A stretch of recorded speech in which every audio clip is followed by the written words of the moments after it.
You are welcome to another edition of the Islamic Finance Daily Update.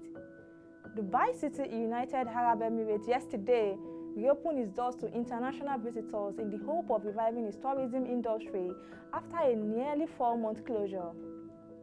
Businesses are mainly betting on those already living in the gleaming desert city to energize its ailing economy and serve as a test run before weary foreign holidays makers return.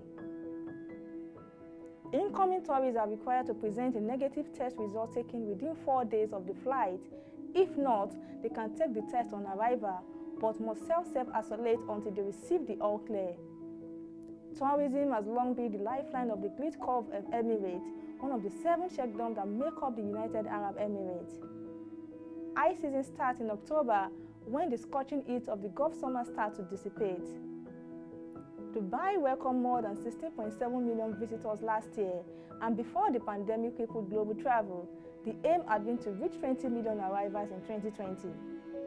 According to Gladys Chua, head of sustainability at RAM Sustainability, the green board or Sukuk market in Malaysia started its expansion from 2017, with the first green Sukuk issuance by Tadawul Energy for the financing of a solar power plant. Since then, Chua confirmed that the green finance sector had witnessed gradual growth, with 3 new green securities issued in both 2017 and 2018 and 4 issuances in 2019, bringing the total value of issuances to around 5 billion Malaysian ringgit to date. Chua noted that as green financing was considered as a crucial avenue to raise awareness and funding for Malaysia's journey towards a more environmentally sustainable nation, the upward momentum in this sector was expected to continue, particularly given the need for equitable low-carbon infrastructure amidst the COVID-19 pandemic.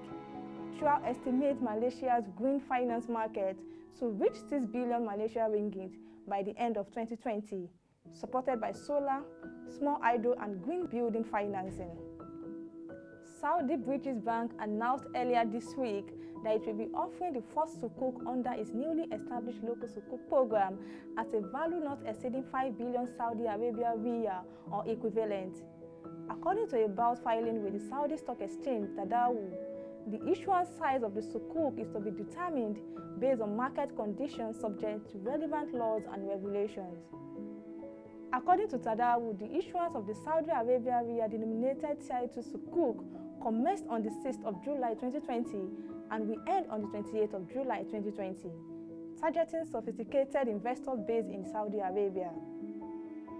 However, Saudi British Bank noted that the Sukuk offering may end earlier than the aforesaid date, subject to market conditions. HSBC Saudi Arabia has been appointed as the underwriter for the Sukuk issuance. The minimum value per value and listing value for the Sukuk issuance has been set at 1 million Saudi Arabia Riyal each, while the profit rate for the Sukuk has been set at 6 months SIBOR plus a profit margin that will be determined in due course, according to Saudi Arabia Bank's filing with Tadawul. The Philippines and Indonesia are expected to enter into a government-to-government agreement to promote the export of Philippines Halal products to Indonesia. The two governments have commenced discussions on this matter subsequent to new regulations of Indonesia calling for a mandatory Halal certification on products that are imported, distributed, and traded across Indonesia. The Undersecretary of the Department of Trade and Industry of the Philippines, Abdulghani M. Makatoman, stated that the Philippines want to maximize its volume of food exports to Indonesia by exploring opportunities in Halal products. And that will be all for today. To watch more videos, read news stories, reports, and analysis on Islamic finance, log on to our website www.prosharend.com. Also, you can engage us on our social media handles displaying on the screen. Many thanks for watching, and bye for now.